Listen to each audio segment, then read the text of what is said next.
வாண்டடாக போய் வம்பள மாட்டிக்கிற ஆளா நீங்கள் அப்படின்னா இந்த கதை உங்களுக்கு தான். ஒரு ஃபாரஸ்ட்டில் புலி நல்லா தூங்கிட்டு இருந்தப்போ அந்த பக்கம் போன ஒரு கழுதை தூங்கிட்டு இருந்த புலியை தட்டி எழுப்பி, எனக்கு தெரியணும் அந்த ஆற்றுக்கு அந்த சைடு இருக்கிற கிராஸ் கலர் ப்ளூ தானே அப்படின்னு கேட்டிருக்கு.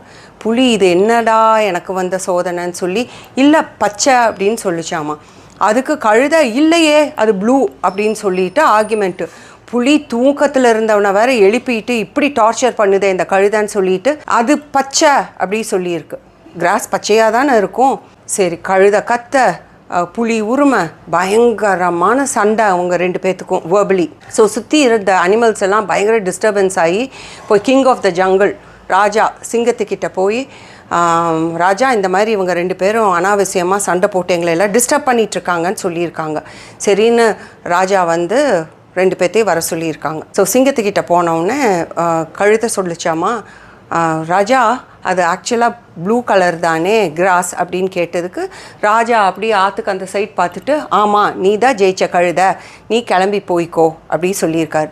அதுக்கு கழுதை சொல்லியிருக்கிற, அப்படி பாருங்கள் என் கிட்ட சும்மா ஆர்கியூ பண்ணிகிட்டு இருந்தார், அப்போ கண்டிப்பாக வந்து நீங்கள் புலிக்கு பனிஷ்மெண்ட் கொடுக்கணும் அப்படின்னோடனே திரும்பி புலிக்கிட்ட சொன்னாங்களாமா, நீ 3 நாளைக்கு யாருக்கிட்ட பேசக்கூடாது, மௌன விரதம் இருக்கணும் அப்படி சொல்லியிருக்காரு.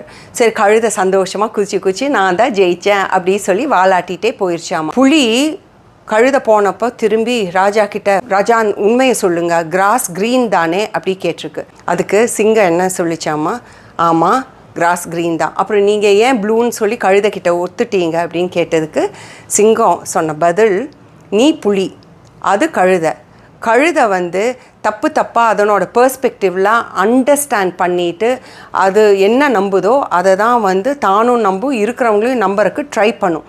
ஆனால் நீ யார், நீ புலி, அப்போ நீ புலி மாதிரி பிஹேவ் பண்ணியிருக்கணும்ல, உனக்கு அறிவு இருக்குல்ல, உனக்கு அது க்ரீன் அப்படின்னு தெரியும்ல, நீ அந்த கழுதை ஆர்கியூ பண்ணி நீ ஜெயிக்கணும், உன்னோட புலி ஸ்டேட்டஸ்லேருந்து நீ எதுக்கு இறங்கின, புலியாகவே இருந்திருக்கணும், நீ ஏன் கழுதை லெவலுக்கு இறங்கி ஆர்கியூ பண்ண, அதனால தான் உனக்கு இந்த பனிஷ்மெண்ட், நீ புலியாக இருக்கிறத மறக்கக்கூடாதுன்னு அப்படின்னு சொன்னாங்களாமா ராஜா.